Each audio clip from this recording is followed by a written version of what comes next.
Hey y'all, thought it was about time to share another one of those Sunday Fun Day stories. I hope y'all are enjoying these as much as I'm enjoying sharing them with you. You see, this particular story happened around Christmas of 1972. Now, I was 7 years old at the time, and those of you that know my family know that Eric and Al were a lot older than I was. And in fact, Eric was a freshman at Hardin-Simmons University, and Al was 15, not too far from being 16 years old when I was born.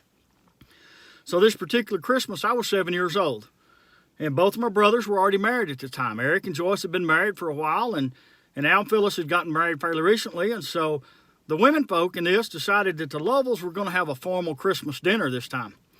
Now, at my house growing up, our Christmas was always on Christmas Eve. We had turkey dressing, all the fixings, pecan pies, sweet potato pie, and then after we eat, we would open our presents.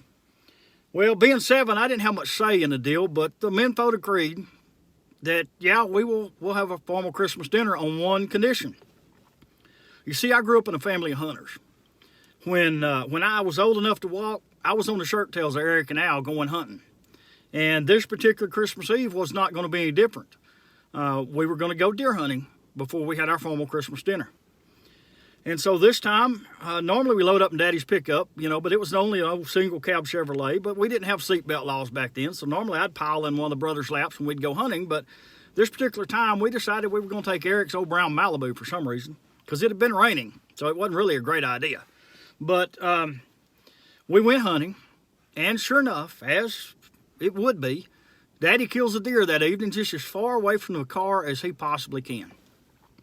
Well, Al said he'd walk over there and help Daddy fill dress and drag that deer back, and Eric and I were going to get in the car, and we were going to try to get as close to him as we possibly could. Well, sure enough, Eric and I get stuck.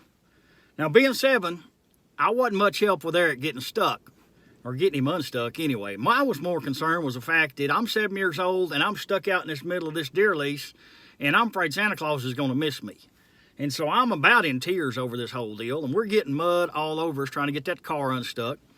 Well, finally, Daddy and Al come dragging that deer up, and we throw that deer in the trunk of Eric's car, and all of us finally get that car unstuck. We've got mud, and we got blood from the tip of our boots to the tip of our noses, and we load up in his car and start heading back to Bayard. Now, by this time, it's already after 8 o'clock, and the women folk were expecting us back shortly after 6:30 so we could have this formal Christmas dinner.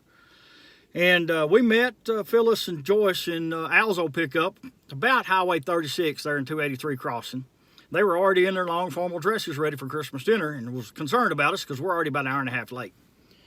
And this is long before cell phones for those guys that don't believe that, but it was long before cell phones.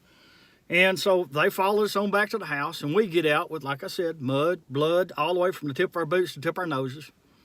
Not really wanting to have a formal Christmas dinner by this time, but they said, nope, guys, y'all going to go in there, y'all going to get cleaned up. You're going to put on your shirts and your coats and your ties, and we're going to have our formal Christmas dinner. Well, we did. We had our formal Christmas dinner, and we went ahead and opened presents, and sure enough, Santa Claus didn't miss me. I got all the toys I needed that year, and I was more concerned about that. But after that, of course, then we had to go out and take care of that deer we had in the trunk of Eric's car.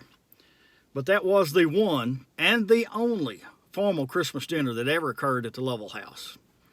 I hope you guys are enjoying these stories. Like it, share it, leave me a comment because I enjoy reading your comments, and share them so that somebody else can have a little smile on their face because we're going through some tough times right now. But just remember, you guys be sweet, I'll be pretty, and God bless.